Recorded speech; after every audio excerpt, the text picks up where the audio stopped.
राज्य में अराजकता का विस्तार। कालदूत ने विक्रम के राज्य पर अपने प्रकोप का शिकंजा और कस दिया। हर गली, हर चौराहे पर भ्रम और भय ने घर बना लिया। लोगों के मन में अंधकार का डर गहराने लगा और वे विक्रम पर अविश्वास करने लगे। कालदूत ने अपनी शक्ति से राज्य में ऐसी स्थिति उत्पन्न की जहां मित्र शत्रु बन रहे थे और परिवार एक दूसरे पर शक कर रहे थे। विक्रम का आत्मसंघर्ष इन हालातों ने विक्रम को भी आंतरिक रूप से झकझोर दिया। वह रातों को जागकर सोचता, क्या मैं अपनी प्रजा को इस भय और अराजकता से निकाल पाऊंगा? क्या मैं संतुलन की तलवार के योग्य हूं? लेकिन हर बार जब वह कमजोर महसूस करता, तलवार उसकी शक्ति का संचार करती।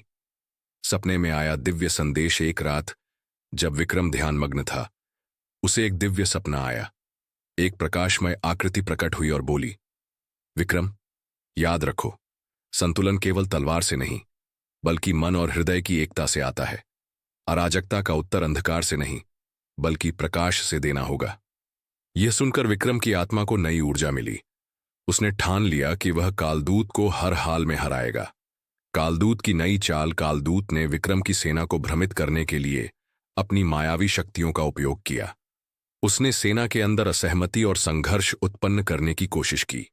विक्रम ने अपनी सेना को संबोधित करते हुए कहा, हमारी लड़ाई केवल कालदूत से नहीं बल्कि हमारे भीतर के डर और भ्रम से भी है। जो अंधकार को स्वीकारता है वही प्रकाश की ताकत को समझ सकता है। हमें मिलकर लड़ना होगा। महायुद्ध का आरंभ। कालदूत ने अपनी सेना के साथ विक्रम के राज्य पर हमला कर दिया। आसमान में अंधकार छा गया और पूरा राज्य डर के साए में गिर गया।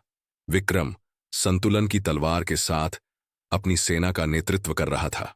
उसकी तलवार प्रकाश और अंधकार के बीच एक पुल बन गई थी। हर वार के साथ तलवार से निकलने वाली ऊर्जा कालदूत की सेना को पीछे हटने पर मजबूर कर रही थी। कालदूत और विक्रम का आमना सामना। महायुद्ध के दौरान विक्रम और कालदूत का सामना हुआ। कालदूत ने ठहाका लगाते हुए कहा, तुम्हारा प्रकाश मेरी अराजकता को हरा नहीं सकता। मैं हर कोने में हूं, हर दिल में हूं। विक्रम ने दृढ़ता से जवाब दिया, जहां प्रकाश है वहां अंधकार को टिकने का कोई स्थान नहीं। तुम्हारी अराजकता को समाप्त करने का समय आ गया है। तलवार की अंतिम शक्ति। विक्रम ने अपनी पूरी ऊर्जा संतुलन की तलवार में प्रवाहित की। तलवार ने एक तेज चमक छोड़ी जिसने पूरे राज्य को प्रकाशमय कर दिया।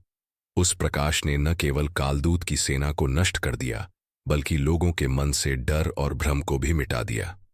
कालदूत ने अंतिम बार कहा, तुमने आज मुझे हराया, लेकिन याद रखो, अराजकता हमेशा संतुलन के पीछे छिपी रहती है। विक्रम ने जवाब दिया, और संतुलन हमेशा अराजकता को समाप्त करने के लिए तैयार रहता है। राज्य में नई सुबह। कालदूत के पतन के बाद विक्रम का राज्य एक नई सुबह के साथ जागा। लोग फिर से विक्रम पर विश्वास करने लगे। उन्होंने समझा कि संतुलन केवल बाहरी नहीं बल्कि आंतरिक भी होता है। विक्रम ने संतुलन की तलवार को अपने राज्य के मुख्य मंदिर में स्थापित किया और कहा, यह तलवार हमारी शक्ति और एकता का प्रतीक है। इसे याद रखें और संतुलन बनाए रखें। आगे की कहानी।